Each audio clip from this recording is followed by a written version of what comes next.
there is a clear space between what is you and what is not you.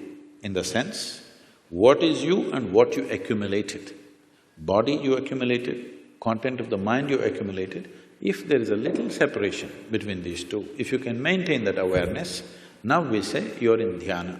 So this is meditativeness. This is not something that you can ever do. If you create the right conditions, this will happen as a consequence. It is like flowers in a plant. If you go sit in your garden and do flower meditation, flowers are not going to come. If you want flowers, you need to handle the soil, manure, water, sunlight. If you do these right things, flowers will happen. Well, the soil doesn't look like a flower, manure doesn't smell like a flower, water or sunlight doesn't feel like a flower, but only if you do those things right, this will happen. If you're… right now, this whole thing has become convoluted because we have become such a goal-oriented society. That means we are interested in the consequence, we are not interested in the process.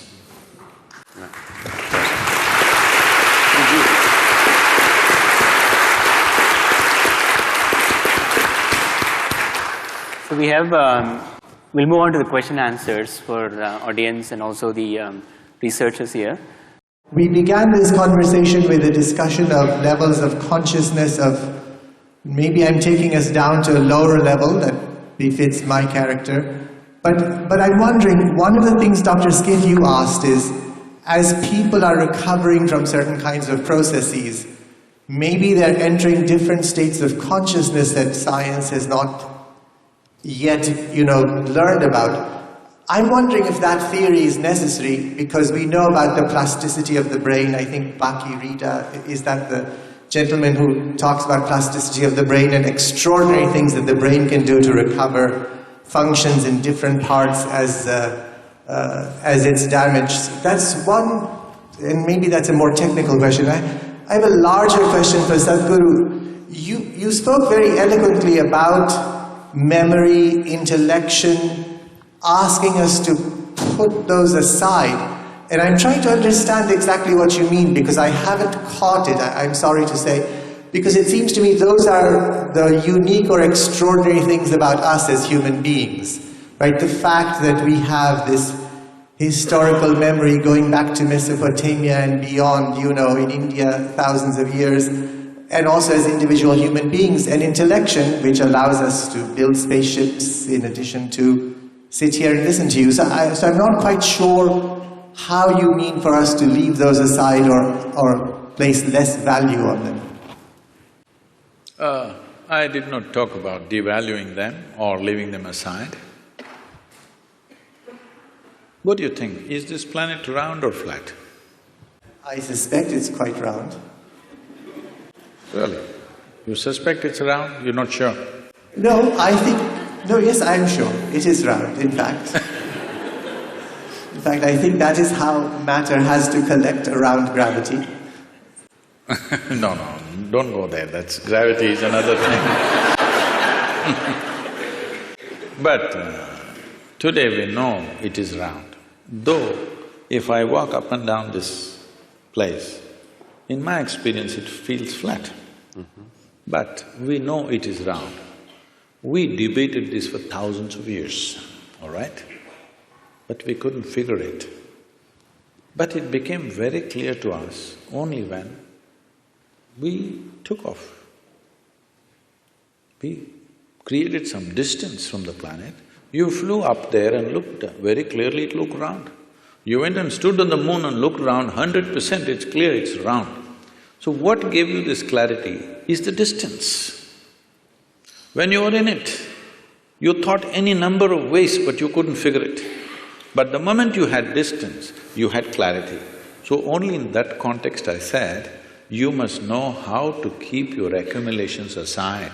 If you're carrying a bag, when you don't need it, you must be able to keep it aside. If all the time if you carry it, it'll become a torturous process. That's what is happening to people. Nothing wrong with your mind. It's just that all the time it's on and it's becoming torturous. Not knowing how to do, they're sozzling it out with alcohol or drug or something else. Essentially, they are unable to bear the activity of their own mind, isn't it? If they could keep this bag aside for some time, all we have accumulated, it would be nice. You won't lose it, because nobody's going to pick it up and go. It's there for you, but once there is a little distance, you have an absolute understanding of the nature of what it is, only then you can handle it the way you want. Right now, you're handling both your body and mind accidentally, accidentally. When you do things accidentally, anxiety is normal, and that's what is happening. Because everything is accidental. Because there's no clarity about anything. Because the nature of intellect is such. If I ask you, would you like your intellect to be sharp or blunt? You must choose right now, I'm going to bless you. Sharp or blunt? Sharp. Sharp. So you understand, intellect is a cutting instrument. It's like a knife. The sharper, the better. If somebody is very sharp, we say, oh, he's a razor sharp intellect, very sharp. So cutting instrument. Cutting instrument can be used for dissection. With dissection, we know many things. Did you do science in your high school? You cut open that frog and saw how the heart was pulsing. The frog didn't think much about it, that's another matter. But you came to know so many things in this world. Slicing a human body, slicing a flower, slicing an atom, we discovered so many things. But is this a complete way of knowing? Can I know you by dissecting you fully? Is it possible? Maybe I will know you better by including you, by engaging you, rather than dissecting you. By dissecting you, I may know your heart, liver, kidney and spleen, but I will not know anything about you. Only by inclusion I know. So, you're using a cutting instrument, or let's say you take your knife and try to sew your clothes, you will have tatters. So this is what is happening with approaching everything intellectually. Everything is going into tatters. We are trying to sew with a knife, it's not going to work. There are other dimensions of intelligence. In the yogic way of looking at things, we look at human intelligence as 16 parts. Out of the 16 parts, to make it simpler, we can make it into 4 categories. It's called buddhi, ahankara, manas and chitta. Buddhi means the intellect, it's the front end. This is essentially a survival kit. Without your discriminatory intellect, you wouldn't be able to survive on this planet. You have to discriminate. Now here a deer came and here an elephant came, you should know which way to go, otherwise you wouldn't survive. Discrimination is constantly on, which is keeping you alive right now. Otherwise you wouldn't know whether to walk into the… whether to walk on the sidewalk or in the middle of the road, you wouldn't know. So there is a discriminatory process which is keeping you alive. It's a survival instrument. Without it, you cannot function. How does this survival instrument function? What is its nature? We will not go too much into that because they're timekeepers. But it is something that everybody knows. The next dimension is called Ahankara. Ahankara means identity. What kind of identity you fix, that is how your intellect will work. Right now you sit here and say, I'm an American.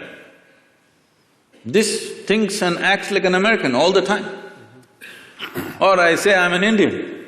It thinks and acts like an Indian. In India, there's a classic thing happening in our own generation. It was all one nation. Somebody drew a line and said, this is India, this is Pakistan. Suddenly, some line that somebody drew and nobody knows where exactly the damn line is, still the dispute is going on. All right? But suddenly, if you're on this side, you have one kind of emotion and thought, if you're on that side, you have a completely different emotion and thought. Just a piece of cloth, a flag, if you look at it, tears will come to you. People are willing to live for it and die for it, all right? So that is how it is, identity. The moment you identify with something, your intellect serves that identity, always. If you say, I'm a man, it always functions as a man. If you say, I'm a woman, it functions that way. If I say I'm this or that or whatever, race, religion, nationality, anything, The moment you identify with something, your intellect is striving only to protect that identity and support that. That's how your intellect is functioning. In modern societies, we've done nothing about this. People are getting identified with football clubs. They're nations by themselves. Yes? Oh, yeah. Football club is a nation by itself. People are willing to fight for it and die for it. Because we have not cultured an identity. When a culturing an identity means, in India there was a system, now unfortunately it's largely gone, though still some part of India still has this. First thing before we start education, it's called Vidyarambham. Before you start education, the first thing is, you must take an universal identity, cosmic identity. Only then education is given to you, because education is empowerment. You should never empower a limited identity. If you empower a limited identity, violence is a natural consequence of that.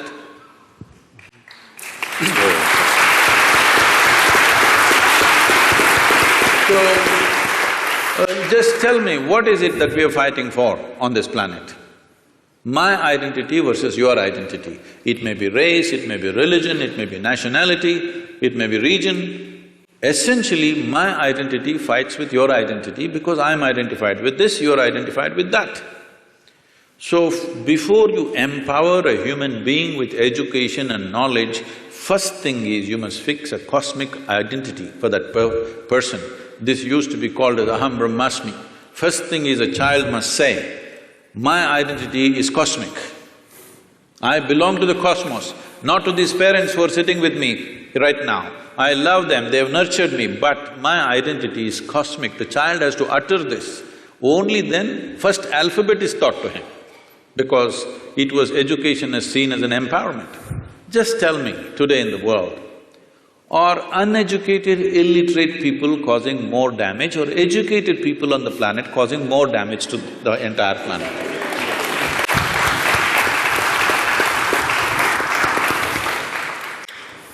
So, it is just unfortunately, empowerment is happening without fixing the identity.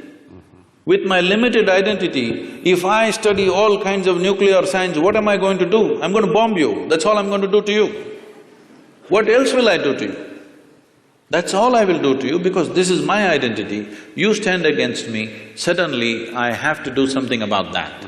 So whatever capability I have, I'm going to use it. That's what is happening.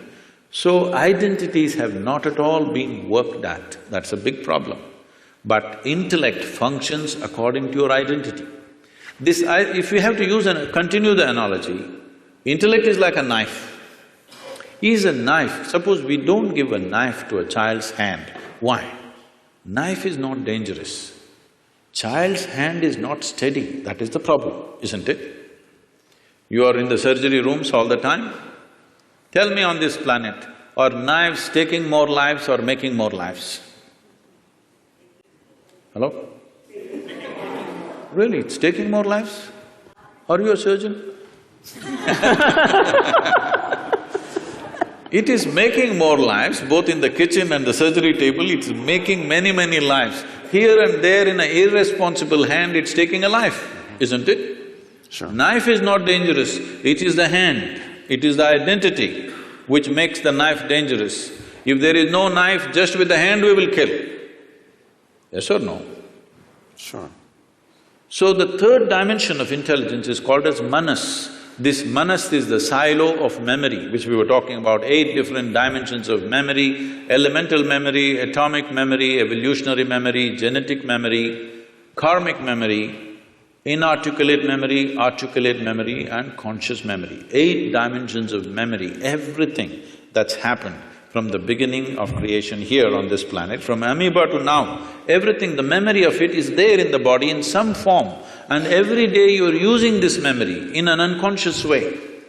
You're using this memory, otherwise if you forget one day, suddenly you may start going like a reptile. No, it remembers the entire evolutionary process, and do not underestimate this. Now that you also said the planet is round, a simple thing with 2 legs, to walk on a damn round planet which is spinning, is not an easy thing. Do you know how much is involved? The physics of it is very, very super complex.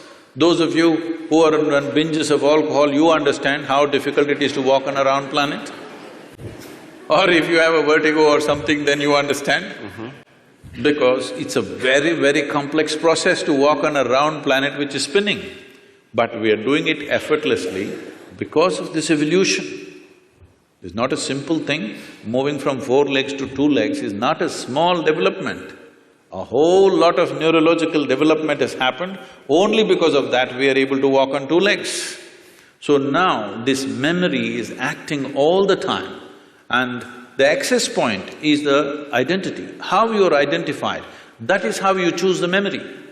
Whatever kind of memory, both of us may have same kind of memory, but if I am identified one way and he is identified another way, we will choose memory differently, organize memory differently and act differently.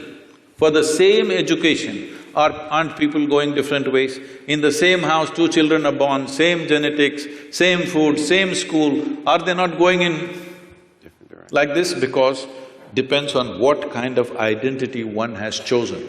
This disciplining or limitless… setting a limitless identity, not a small limited identity, must happen at an early age. If this doesn't happen, our intelligence will work against us. That's what is happening in the world today. The 4th dimension of intelligence is called chitta. This is unsullied by memory. This is an intelligence unsullied by memory. There is not an iota of memory in this.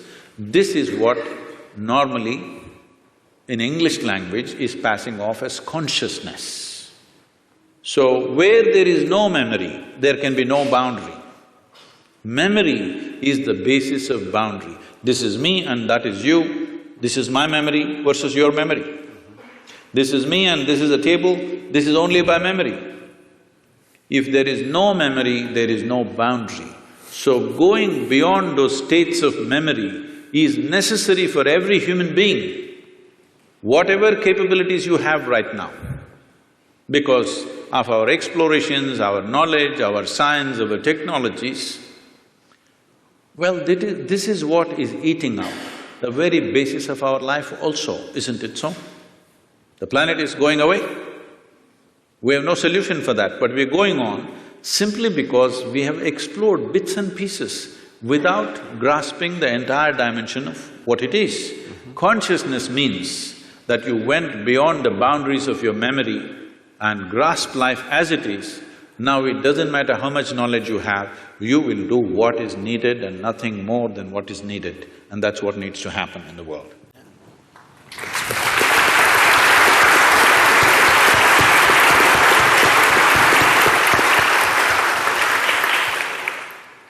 So I want to hear about your thoughts on near-life-death experience. A lot of people have in surgery said that, middle of the surgery they could come out and see